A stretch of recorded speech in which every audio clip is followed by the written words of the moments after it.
HowExpert presents What They Don't Tell You by Ken Lukens. What they don't tell you is all the trauma a child will go through when growing up in foster care. A child is often sent to many different homes, and sometimes the homes they are sent to through foster care are worse than the condition of the homes they were living in before the department stepped in. I would like to tell my story in foster care because I, too, had that experience.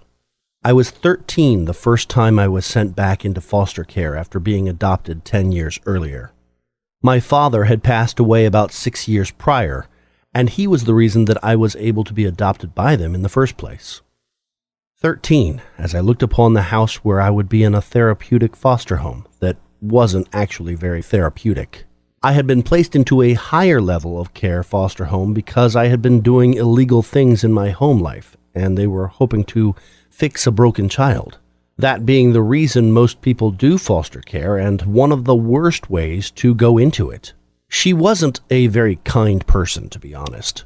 I could tell she was trying the best she could, but she was gripping at loose ends. 8 months later or more, when I was 14 years old, about to start high school, I was sent back to my home.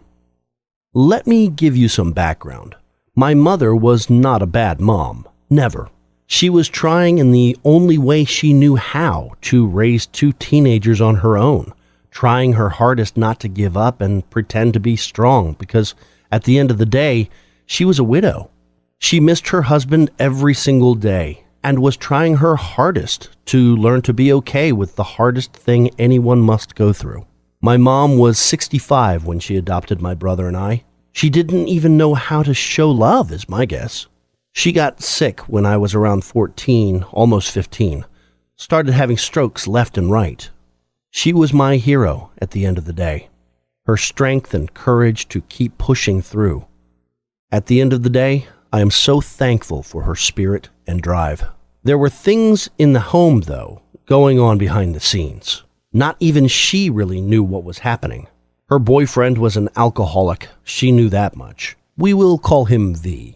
Now, V had a way of putting on a mask around everyone, and then he would show his true colors to my brother and I. To everyone else, he was a drinker who liked to socialize and do things for the community, and that's what my mom saw. What she didn't see was how he downed my brother and I all the time, extremely abusive to us, and we wouldn't tell our mom because she was happy. This was the second guy she had dated and been happy with since our father passed away. This put a huge rift between my mother and I. I begged for her love, for her attention, not in good ways. Now, there is a lesson from this whole situation. I will get there. My mother always chose him. I know that if she knew what he had been doing to us, the story would be different.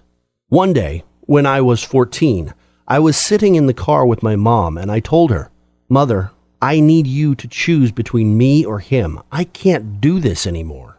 And sadly, she said, "I won't choose between someone I love and my child." And that was it.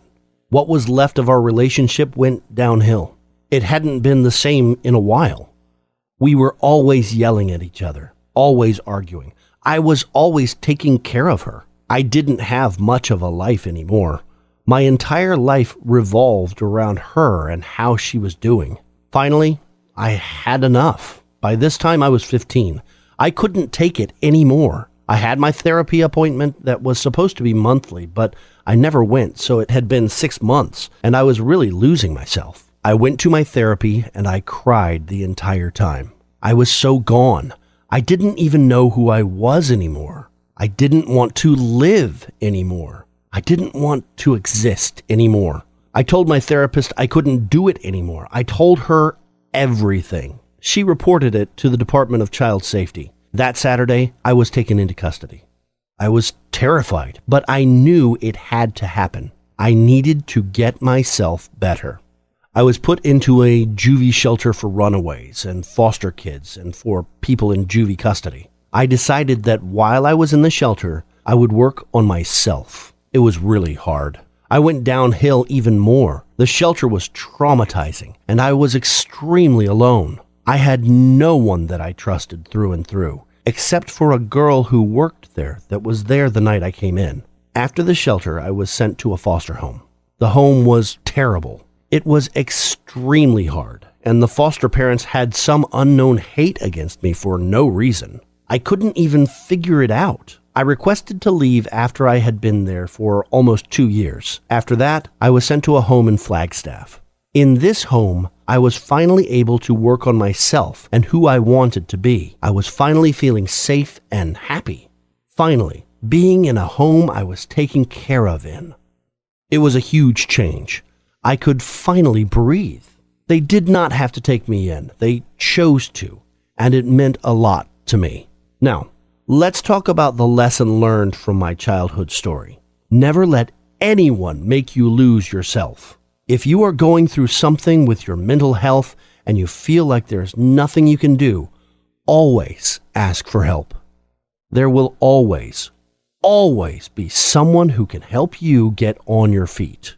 You always deserve for someone to care about you. You are never alone through anything. It takes bravery and strength to go through something life-altering and pick yourself back up after being down for so long. Asking for help does not make you weak. It inspires other people to do the same thing. Stay strong and keep going. If you feel alone, always remember you aren't. When good things happen to you, it is because you deserve it. Also, when it comes to the foster system, keep an open mind. Sometimes the parents aren't always that bad. Sometimes situations happen and the home life just wasn't the best for either people in the situation. Not all foster teens are bad kids either. Some of them just need someone who wants to listen. Maybe you don't have to understand them, but listening and just being present without judgment works wonders. HowExpert publishes how-to guides and real stories by everyday people. Visit HowExpert.com to learn more.